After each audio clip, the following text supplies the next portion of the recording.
Bom dia, nono ano, como estão todos? Na nossa aula de arte de hoje, a gente vai falar sobre a Semana de 22, ou como ela também é conhecida, Semana de Arte Moderna.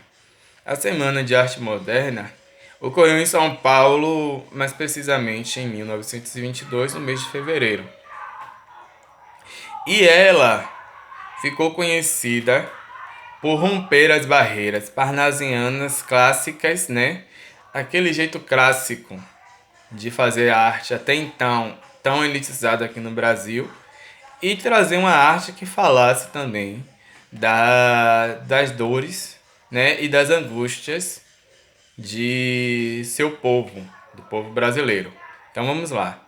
No início do século XX, ele foi um período de grandes acontecimentos econômicos, né, de grande avanço econômico no Brasil e também avanço urbano.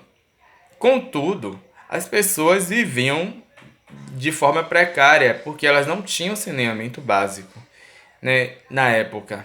Também foi marcada pela proliferação de doenças como a febre amarela e gripe espanhola.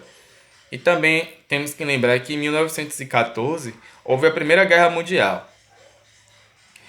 O cenário do Brasil na arte brasileira era um cenário de satisfação, né, principalmente com relação à arte clássica, estilizada, né, na época e aplaudida. Os artistas brasileiros modernos se inspiraram nas mudanças propostas pelas vanguardas europeias, entre elas o futurismo, que pregava, né, uma reforma artística totalmente radical.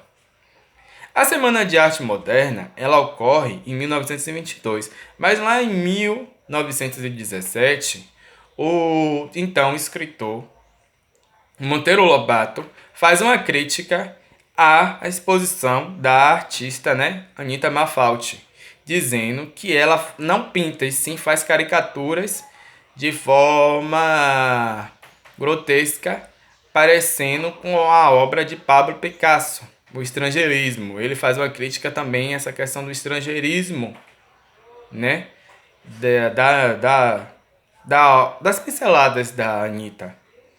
A Semana de Arte Moderna também tem um cunho político que é voltado para as questões sociais, pois os artistas queriam romper com as correntes literárias e artísticas anteriores para valorizar a identidade nacional.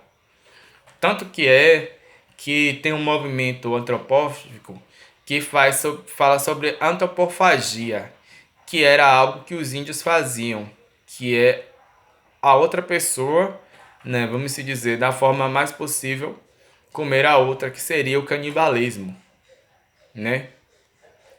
A Semana de Arte Moderna, ela ocorre lá entre 13, 15 e 17 de fevereiro no Teatro Municipal de São Paulo e tem como seus representantes na arte, na arte moderna, de Cavalcante, Anita Malfatti, Vicente Rego, na pintura, né?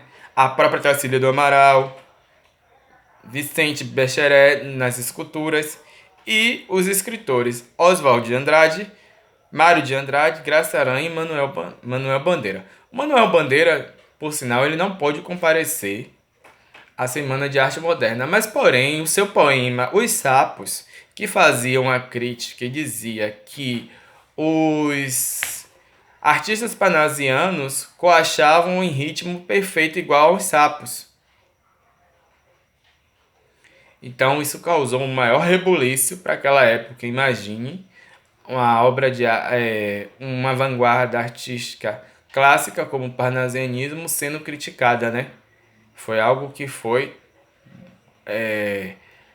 lido ao som de vaias.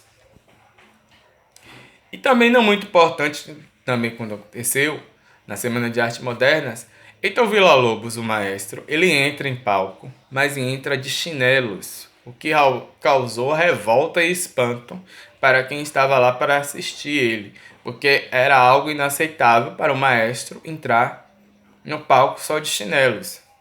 Mas não foi nem para provocar, na verdade, um movimento mesmo modernista, mas sim também porque ele estava com um calo no pé que estava incomodando e ele não usaria os sapatos que eram de costume do maestro entrar, né, no palco. Então a Semana de Arte Moderna foi isso, foi um rompimento, sabe, do classicismo dentro da arte e da literatura para uma arte nova, uma arte que desse possibilidade a novos horizontes. Na nossa aula de hoje a gente falou sobre a Semana de Arte Moderna ou a Semana de 1922. Qualquer coisa é só perguntar.